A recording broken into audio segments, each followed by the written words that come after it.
ॐ श्रीगुरुभ्यो नमः। हरिः ॐ। अथ श्रीसुब्रह्मण्यषट्कम्।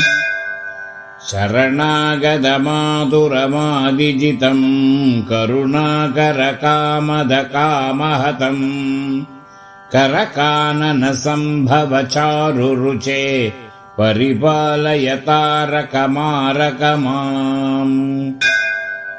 हरसारसमुद्भव हैमवती करपल्लवलालितकम्रतनो सुरवैरिविरिञ्चि मुधाम्बुनिदे परिपालयतारकमारकमाम्।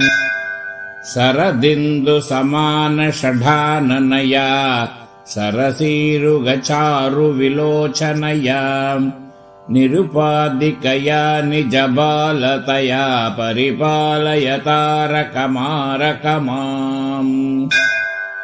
गिरिजासुतसायकभिन्नगिरे सुरसिन्धुतनुजस्वर्णरुचे सिकितोकसिकावल्लवाहन हे परिपालय तारकमारकमाम्। जय विप्रजनप्रिय वीर नमो, जय भक्तजनप्रिय भद्र नमो, जय शाक विशाख कुमार नमः परिपालय तारकमारकमाम्। परितो भव मे पुरतो भव मे पति मे भगवन् भव रक्ष गतिम्।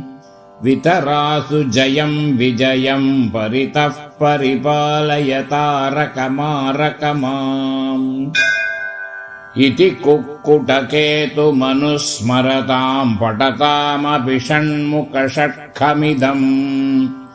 भजतामपि नन्दनमिन्दुभृतो न भयं क्वचिदस्ति शरीरभृताम्। गाङ्गेयं वह्निगर्भं शरवणजनितम्